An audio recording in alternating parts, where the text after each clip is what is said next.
우리 오늘 함께 나눈 하나님 말씀은 마가복음입니다. 마가복음 9장 2절에서부터 13절까지의 말씀입니다. 마가복음 9장 2절에서부터 13절까지의 말씀을 제가 한 절, 여러분이 한 절 교독하시고 마지막 한 절은 다 함께 합독하도록 하겠습니다. 엿새 후에 예수께서 베드로와 야고보와 요한을 데리시고 따로 높은 산에 올라가셨더니 그들 앞에서 변형되사 그 옷이 광실하며 세상에서 빨래하는 자가 그렇게 일할 수 없을 만큼 매우 길어졌더라. 이에 엘리야가 모세와 함께 그들에게 나타나 예수와 더불어 말하거늘 베드로가 예수께 고하되 라비여, 우리가 여기 있는 것이 좋사오니 우리가 초막 셋을 지되 하나는 주를 위하여 하나는 모세를 위하여 하나는 엘리야를 위하여 하사라 하니. 이는 그들이 몹시 무서워하므로 그가 무슨 말을 할지 알지 못함이더라. 마침 구름이 와서 그들을 덮으며 구름 속에서 소리나가되 이는 내 사랑하는 아들이니 너희는 그의 말을 들으라 하는지라. 문득 둘러보니 아무도 보이지 아니하고 오직 예수와 자기들 뿐이었더라. 그들이 산에서 내려올 때에 예수께서 경고하시되 인자가 죽은 자 가운데서 살아날 때까지는 본 것을 아무에게도 이르지 말라 하시니. 그들이 이 말씀을 마음에 두며 서로 문의하되 죽은 자 가운데서 살아나는 것이 무엇일까 하고 이에 예수께 묻자와 이르되 어찌하여 서기관들이 엘리야가 먼저 와야 하리라 하나이까. 이르시되 엘리야가 과연 먼저 와서 모든 것을 회복하거니와 어찌 인자에 대하여 기록하기를 많은 고난을 받고 멸시를 당하리라 하였느냐. 그러나 내가 너희에게 이르노니 엘리야가 왔을 때 기록된 바와 같이 사람들이 함부로 대우하였느니라 하시니라. 아멘. 함께 기도드리겠습니다. 하나님 아버지, 우리 마가복음의 말씀으로 계속해서 은혜를 나누고 있습니다. 오늘 변화산에서 변형되신 예수님의 모습을 본 베드로와 야고보와 요한, 그리고 그 모습을 본 이후 다시금 그 산에서 내려와 맡겨진 삶을 살아내는 그들의 삶을 살펴보고자 합니다. 그 나라를 본 자는, 그 나라를 소유한 자는 이전의 삶으로 돌아갈 수 없고 이전의 삶이 얼마나 작은 것이었는지 깨닫게 됨을 봅니다. 주님, 우리 그 나라를 보게 하시고 우리 그 나라를 소유케 하여 주시옵소서. 그 나라에 대한 소망으로 살아내는 우리 모두가 되게 하여 주시옵소서. 그 나라를 사모하는 우리 모두가 되기를 원하오니 주님, 이 시간 전하는 이나 듣는 이 모두에게 말씀하시고 모두가 주님의 말씀에 귀 기울여 하나님의 말씀 가운데 순종하는 역사 있게 하여 주시옵소서. 주님의 은혜를 구하오며 우리 주 예수 그리스도의 이름으로 기도드렸습니다. 아멘.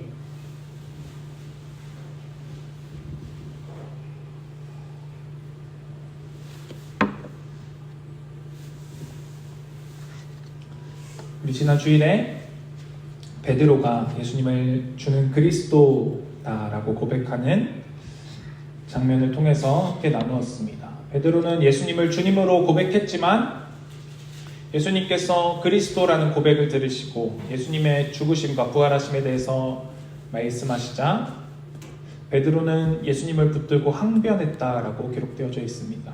예수님께서 베드로를 꾸짖는 것과 같은 단어였다라고 말씀드렸습니다. 예수님을 향해서 베드로가 꾸짖은 것입니다.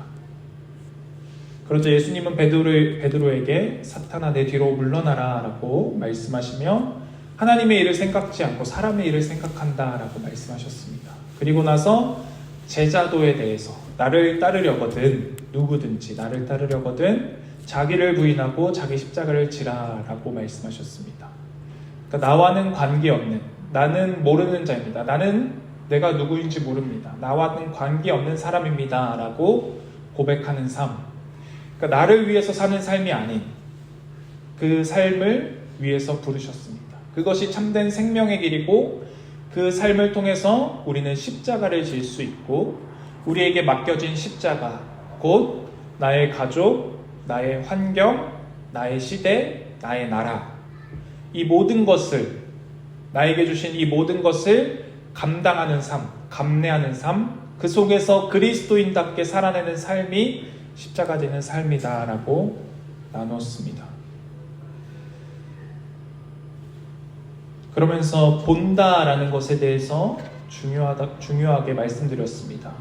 베드로의 그 고백이 있기 전에 예수님께서 눈먼 사람, 맹인을 고치시는데 이 맹인을 한 번에 고치지 않으시고 그에게 처음 안수하셨을 때는 그 맹인이 흐릿하게 보기 시작합니다.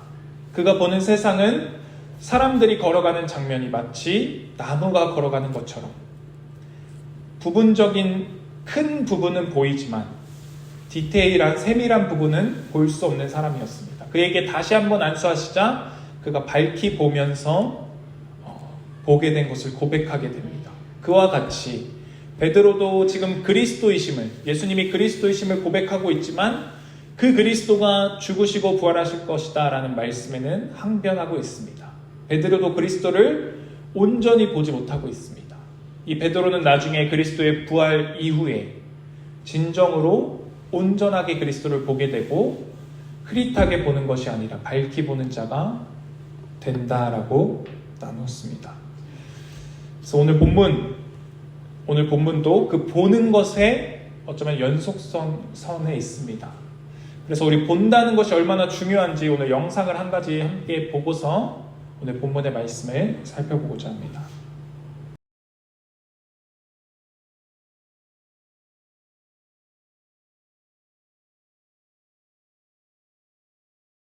네, 영상이 이제 색약, 보통 색약이 이전에 볼 수 없었던 세상을 볼 수 있게, 색을 구분할 수 있게 만들어주는 보정되는 렌즈를 착용하고 나서 세상을 처음 보는 장면을 담은 영상입니다.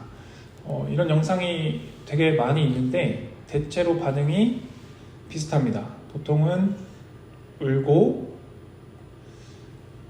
당황하고 깜짝 놀라기도 합니다. 우리는 당연하게 보는 세상을 그들은 보지 못했었고 얼마나 달라지겠습니까? 여기 트리만 봐도 장미랑 사과가 붉게 보이지 않는 겁니다. 녹색이랑 크게 다르지 않게 보이는 겁니다. 그러다가 붉은 장미와 사과를 구분하게 된다면 노을 지는 하늘을 바라보게 된다면 감탄하게 됩니다.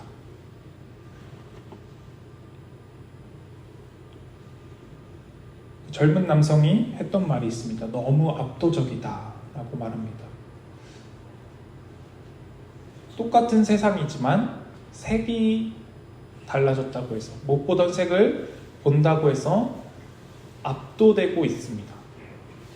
특히 외국 사람들, 특히 남자들은 우는 거를 되게 창피하게 생각해서 잘 울지 않으려고 하는데 많은 사람들이 웁니다. 이전에 볼 수 없었던 것, 보지 못했던 것들을 보기 시작했기 때문입니다. 본다라는 것이 중요하다라고 계속해서 말하고 있습니다. 오늘 본문이 9장 2절로 시작합니다. 9장 1절에는 이렇게 되어져 있습니다. 또 그들에게 이르시되 내가 진실로 너희에게 이르노니 여기 서 있는 사람 중에는 죽기 전에 하나님의 나라가 권능으로 임하는 것을 볼 자들도 있느니라 하시니라. 예수님께서 죽기 전에 하나님의 나라가 권능으로 임하는 것을 볼 사람이 있다, 너희들 중에 라고 말씀하십니다.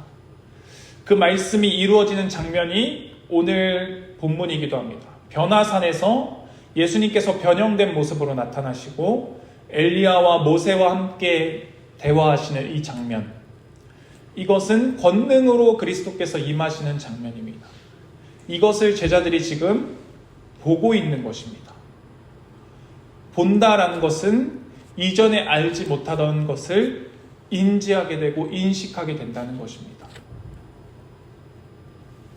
이전에 알지 못하던 아이들의 눈 색깔을 알게 되고 이전에 알지 못하던 꽃의 색깔을 보게 된다라는 것. 우리는 하나님의 나라를 볼 수 있어야 합니다. 그 나라를 본 자는 이전의 삶으로 돌아갈 수 없습니다.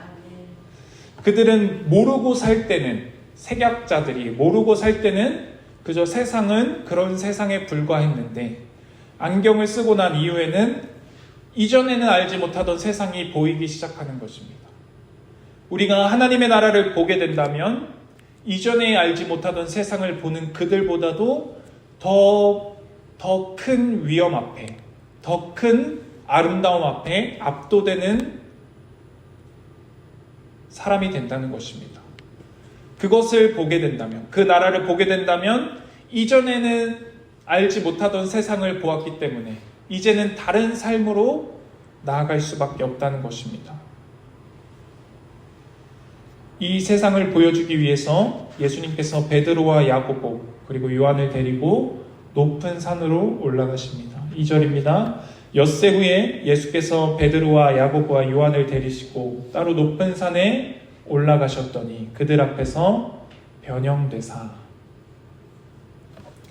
예수님이 베드로와 야고보와 요한에게 하나님의 나라, 권능으로 임하는 그 나라를 직접 보여주고 계십니다.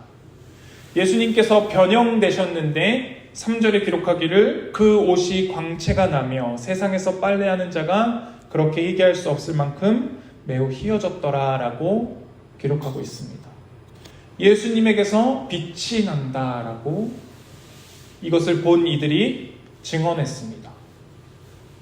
이전에는 볼 수 없던, 이전에는 경험할 수 없던 세상을 이들이 보게 된 것입니다.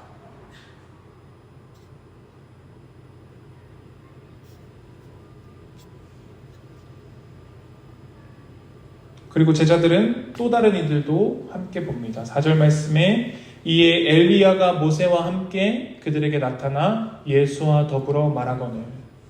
예수님과 구약의 선지자 중에 가장 큰 선지자라고 불리는 엘리야, 그리고 구약에서 율법을 제정한 모세가 나와서는 예수님과 더불어 이야기를 나눕니다.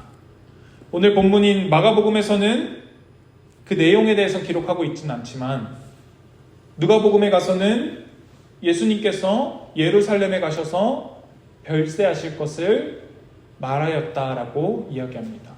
예수님의 죽으심에 대해서 예루살렘으로 가셔서 죽으실 것에 대해서 예수님과 모세와 엘리야가 대화하고 있습니다.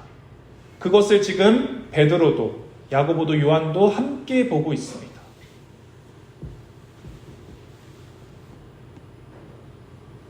이것을 본 베드로는 이렇게 반응합니다. 5절입니다. 베드로가 예수께 고하되 랍비여 우리가 여기 있는 것이 좋사오니 우리가 초막 셋을 짓되 하나는 주를 위하여 하나는 모세를 위하여 하나는 엘리야를 위하여 하사이다 하니. 베드로가 예수께 고하되 랍비여 우리가 여기 있는 것이 좋사오니. 베드로가 그 위엄 앞에, 그 권능으로 임하는 하나님의 나라 앞에 압도되었습니다. 그곳에 있는 것이 좋다라고 표현하고 있습니다.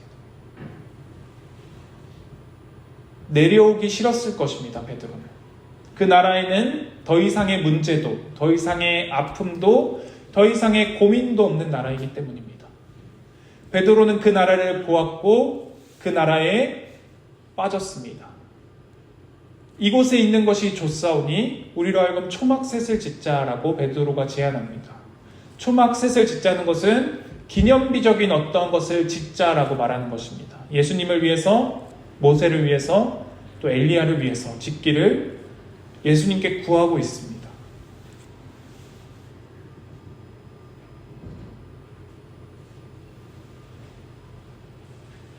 베드로가 머물기 원했던 그 나라, 그 나라를 보는 것이 중요합니다.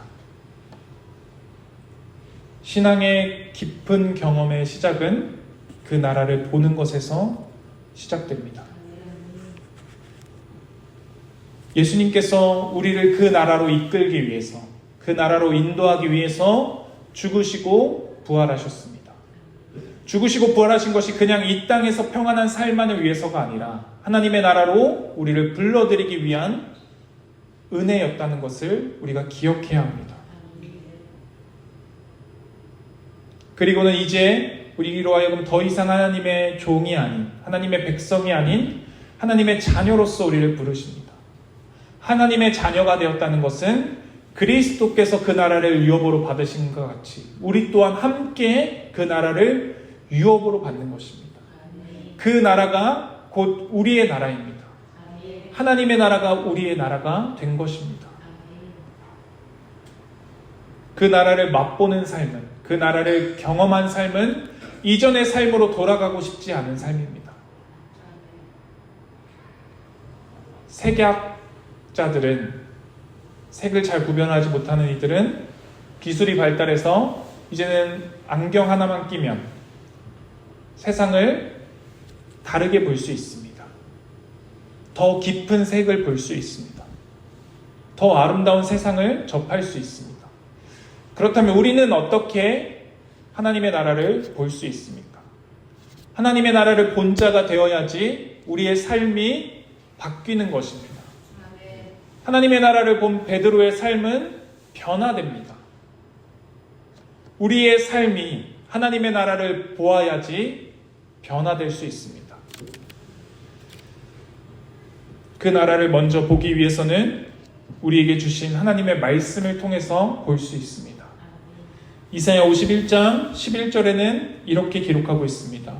여호와께 구속받은 자들이 돌아와 노래하며 시온으로 돌아오리니 영원한 기쁨이 그들의 머리 위에 있고 즐거움과 기쁨을 얻으리니 슬픔과 탄식이 달아나리이다. 슬픔과 탄식이 없는 나라, 영원한 기쁨으로 기쁨이 넘치는 그 나라, 이 나라를 이사야서 11장 6절에서 9절은 이렇게 표현합니다. 제가 봉독해 드리겠습니다. 이사야 11장 6절에서 9절 말씀입니다. 그때에 이리가 어린 양과 함께 살며 표범이 어린 염소와 함께 누우며 송아지와 어린 사자와 살찐 짐승이 함께 있어 어린아이에게 끌리며 암소와 곰이 함께 먹으며 그것들의 새끼가 함께 엎드리며 사자가 속처럼 풀을 먹을 것이며 젖먹는 아이가 독사의 구멍에서 장난하며 젖된 어린아이가 독사의 굴에 손을 넣을 것이라. 내 거룩한 산 모든 곳에서 해됨도 없고 상함도 없을 것이니 이는 물이 바다 덮음같이 여호와를 아는 지식이 세상에 충만할 것이니라. 하나님의 나라는 해함도 상함도 없는 나라입니다. 그 나라를 표현하기를 이리와 어린 양이 함께 논다.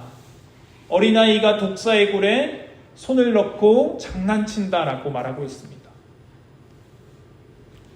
나아미가 좋아하는 인형들이 있습니다. 나아미가 인형들을 되게 많이 좋아하는데 그 중에 제일 좋아하는 최애라고 표현하는 요새 표현으로 최애 인형은 새끼 펭귄입니다. 새끼 펭귄. 요만한 펭귄 인형이 있어요. 회색 인형인데 처음에는 털이 복실복실해서 되게 예뻤는데 이게 세탁기 한번 들어갔다 나오니까 파마한 것 마냥 털이 꾸불꾸불해져서 좀 못생겨졌습니다. 근데도 나미에게는 최애 인형입니다. 그 인형을 이렇게 사랑스럽게 끌어안고 또 자다가 갑자기 새벽에 일어나서 아빠 펭귄 할 때 얼마나 귀여운지 몰라요. 근데 만약에 나아미가 뱀, 인형도 아니고 진짜 뱀을 가서 장난감처럼 가지고 놀려고 하면 얼마나 소스라치게 놀라겠습니까? 근데 그 나라에서는 더 이상 놀랄 필요가 없다는 것입니다. 그 나라에서는 펭귄 인형으로 만족하는 것이 아니라 어린 사자와 함께 송아지와 함께 살찐 짐승들과 함께 어린아이가 뛰어노는 나라임을 성경이 말하고 있습니다. 우리가 사모하는 그 나라는 더 이상의 해함도 더 이상의 상함도 없는 나라입니다. 더 이상의 걱정도 더 이상의 염려도 없는 나라입니다. 더 이상의 고난과 슬픔이 없는 그 나라입니다. 그 나라를 우리가 사모하는 것입니다. 그 나라를 본자가 되어야 합니다.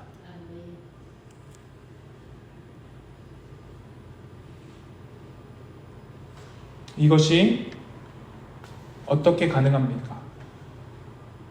이사야서 11장 9절 하반절의 말씀이 그래서 중요합니다. 9절 하반절에는 이렇게 기록하고 있습니다. 이는 물이 바다를 덮음같이 여호와를 아는 지식이 세상에 충만할 것임이니라. 여호와를 아는 지식이 세상에 충만할 것인데 물이 바다를 덮음같이 충만하다라고 말하고 있습니다. 물이 없는 바다는 없습니다. 물이 있어야지 우리가 그것을 바다라고 부릅니다. 바다에는 물이 차고 넘칩니다. 물이 바다 덮음같이 여호와를 아는 지식이 세상에 충만할 것이다 라고 말하고 있습니다. 우리가 하나님을 알면 알수록 그 나라에 대한 소망이 커질 것이고 그 나라를 깨닫게 되고 알게 된다는 것입니다. 하나님께서 우리를 그 나라로 이끌기 위해서 어떻게 일하셨습니까? 그리스도를, 그분의 독생자를 이 땅에 보내셨고 고난당하게 하시고 배신당하게 하시고 십자가를 지게 하사 그것으로 말미암아 우리의 죄를 담당하시고 죄악됨으로 말미암아 하나님께로 갈 수 없는 우리로 하여금 하나님께로 나아올 수 있는 유일한 길인 그리스도를 내어주셨다는 것입니다. 그것으로 그치지 않으시고 그리스도를 부활하게 하셨습니다. 그러시고는 그 부활의 은혜를 우리에게도 동일하게 주시겠다라고 약속하셨습니다. 그리스도께서 육체를 입고 부활하셨듯이 우리 또한 죽음으로 끝나는 인생이 아니라 이제는 그리스도와 함께 부활할 수 있는 은혜를 주신다는 것입니다. 하나님을 알게 되면 그 나라를 알게 됩니다. 하나님을 알게 되면 그 나라를 사모하게 됩니다. 우리가 그 나라를 사모하는 자가 되어야 합니다.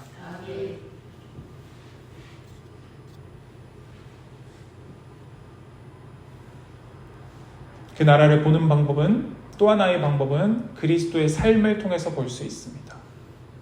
그리스도께서 이 땅에 오셔서 살아내신 그 삶, 그 삶이 우리로 하여금 하나님의 나라가 무엇인지, 사랑이신 하나님께서 통치하시는 나라가 어떤 나라인지 깨닫게 하시고 알게 하십니다.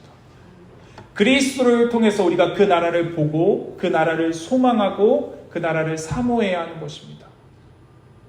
그 나라를 본 자가 되어야지 우리는 이 땅에서 다른 삶을 살 수 있습니다. 이전에 흑백으로 보던 세상이 아니라 이제는 모든 색을 구별하고 그 색의 깊이를 알고 그 색의 아름다움을 아는 자가 되는 것처럼 우리는 하나님의 나라를 본 자가 될 때에 비로소 그 하나님의 나라의 아름다움, 하나님께서 창조하신 이 세상의 아름다움, 하나님께서 사람을 만드신 크고 놀라운 이유를 깨닫게 된다는 것입니다. 그때 우리의 삶이 달라집니다. 그때 우리의 소망이 더 이상 세상의 그 무엇이 아니라 그 나라에 우리의 소망을 두게 됩니다. 그 나라가 이미 임했고 우리는 그 나라를 누리면서 살고 있습니다. 그러나 우리는 그 나라에 아직 온전하게 이르지는 못했습니다.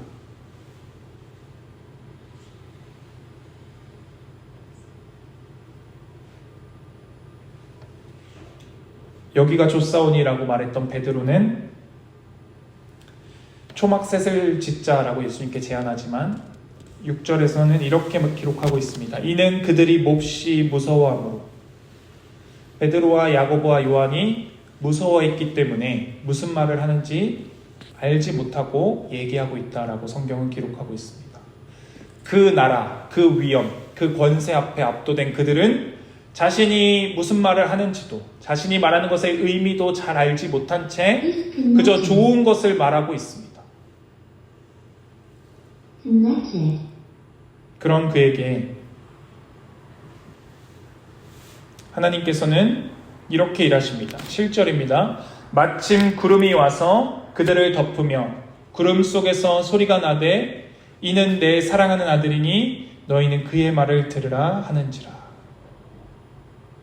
마침 구름이 와서 그들을 덮으며 구름 속에서 소리가 나되. 구름이 와서 그들을 덮으면 어떻게 됩니까? 모든 시야가 제한됩니다. 구름 속에 들어가면 한치 앞이 보이지 않습니다. 구름이 와서 그들을 덮습니다. 이제는 보는 것에 의존하는 것이 아니라 그리스도, 하나님의 말씀을 듣고 그리스도의 말을 들으라 라는 하나님의 말씀에 귀 기울여야 하는 때가 왔습니다.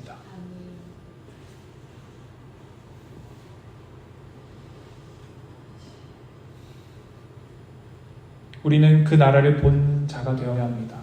그러나 아직 온전히 그 나라에서 살 수는 없습니다.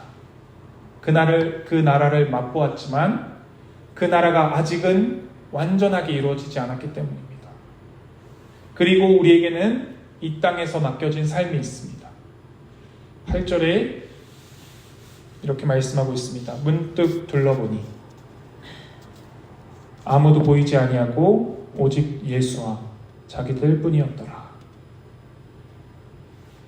위엄으로 임했던, 권능으로 임했던 하나님의 나라는 더 이상 보이지 않고 이제는 문득 둘러보니 자신들 뿐입니다.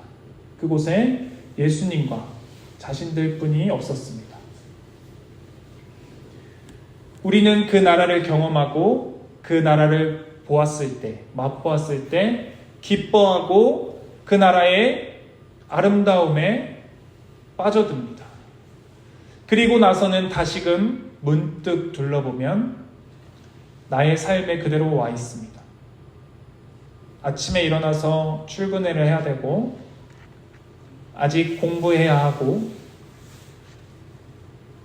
아직 일터로 나아가야 하는 삶이 있습니다. 그곳에서 그리스도인다운 삶이 무엇인가 고민하며 그곳에서 그리스도인이 어떻게 살아야 하는가 고민하며 살아야 하는 삶이 남아 있습니다. 그러나 이 삶 속에 하나님께서는 우리만 던져주지 않으신다는 것입니다. 그리스도가 여전히 우리와 함께하고 계십니다. 보혜사 성령, 예수님과 똑같은 동일한 분이신 성령 하나님을 우리에게 보내주셨습니다. 성령과 함께하는 삶은 곧 그리스도와 함께하는 삶입니다. 성령 하나님께서 우리의 이 땅 위에서의 삶 속에 함께 하신다는 것입니다. 그분은 우리를 버려두지 않으신다는 것입니다. 이 황홀한 산에서 내려온 베드로는 자신의 삶을 살아내야 합니다. 베드로를 통해서 살펴보면 베드로는 이 나라를 보고 내려와서는 여전히 예수님의 말씀을 다 이해하지 못합니다. 다시 살아날 것, 죽으심과 다시 살아날 것에 대해서 말씀하시는 예수님의 말씀을 깨닫지 못합니다. 예수님을 부인하는 자리에까지 가기도 합니다. 그리고는 예수님께서 회복시키시는, 부활하신 예수님께서 회복시키시는 그 사랑을 경험하기도 합니다. 그리고 나서 베드로는 성령을 받아서 예수 그리스도의 증인된 삶을 삽니다. 그러나 이 증인된 삶이 언제나 능력으로만 이루어지지는 않습니다. 때로는 감옥에 갇히고 때로는 도망 다녀야 하는 삶이었습니다. 여전히 고난이 있는 삶이었지만 그의 삶은 성령을 받은 이유로, 부활하신 그리스도께서 그를 회복시키신 이유로 영광스러운 삶이었습니다. 복된 삶이었고 명예로운 삶이었습니다.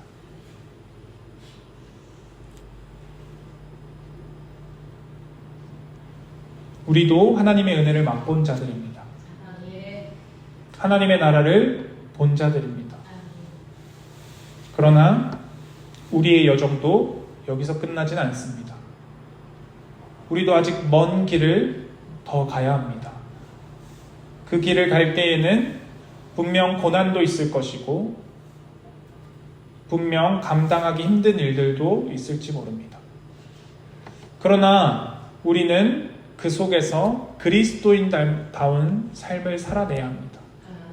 성령 하나님께서 우리와 함께하고 계시고 성령 하나님께서 우리를 이끄시고 인도하고 계십니다. 지금은 다 깨닫지 못하지만 결국에는 우리 모두가 깨닫게 될 것입니다. 하나님의 나라에 이르러서는 이 삶이 얼마나 하나님의 사랑으로 가득 찬 삶이었는지, 이 삶을 통해서 하나님께서 우리를 아름답게 만들어 가셨는지 깨닫게 되게 될 것입니다. 우리의 삶은 명예로운 삶이고 가치 있는 삶이 되었습니다. 하나님의 나라를 모르던 그때에서는 이제는 돌이켜서 하나님의 나라에 소망을 두고 살아가는 우리가 될 때에 여전히 고난과 아픔이 있는 이 세상 속에서 우리는 그 나라를 바라보며 그 나라가 이루어지는 그 날까지 하나님의 나라를 향해서 나아가는 자가 될 것입니다.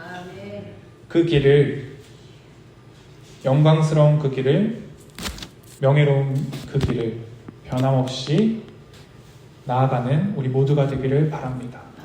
그 길을 나아가기 위해서 하나님께서 우리를 한 공동체로 불러주셨습니다.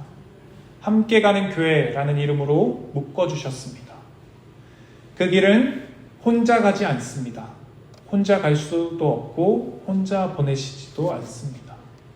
우리를 공동체로 부르셨으니 우리 모두가 서로에게 힘이 되어주고 서로가 서로를 격려하고 서로가 서로를 하나님의 나라로 향할 수 있도록 밀어주고 끌어주는 한 몸 된 우리 모두가 되기를 바랍니다. 기도드리겠습니다. 하나님 아버지, 이전에 알지 못하던 세상을 보는 이들은 감격하며 눈물을 흘립니다. 이전에 알지 못하던 사랑을 깨달은 우리, 이전에 알지 못하던 그 나라, 그 아름다움을 알게 된 우리는 감격하고 감동합니다. 우리는 그 나라가 좋아서 그 나라에 머물고 싶지만 우리에게는 아직 이 땅에서의 삶이 남아있음을 봅니다. 주님, 우리로 하여금 그 나라에 소망을 두게 하시고 그 나라를 사모하게 하시며 그 나라를 향해서 달려가게 하여 주시옵소서. 우리의 남은 이 여정 속에서 하나님께서 함께하고 계심을 깨닫게 하시고 하나님께서 우리만을 보내시는 것이 아니라 지체와 함께 보내고 계심을 알게 하사 서로가 서로의 힘이 되어주고 서로가 서로를 끌고 밀어주며 함께 그 나라를 향해서 나아가는 우리 모두가 되게 하여 주시옵소서. 우리를 그렇게 사랑으로 부르신 하나님 아버지, 그 나라를 소망하는 우리 모두가 되길 원하오니 그 나라를 더 깊이 깨닫는 은혜를 허락하여 주시옵소서. 그 은혜를 구하오며 우리 주 예수 그리스도의 이름으로 기도드렸습니다. 아멘.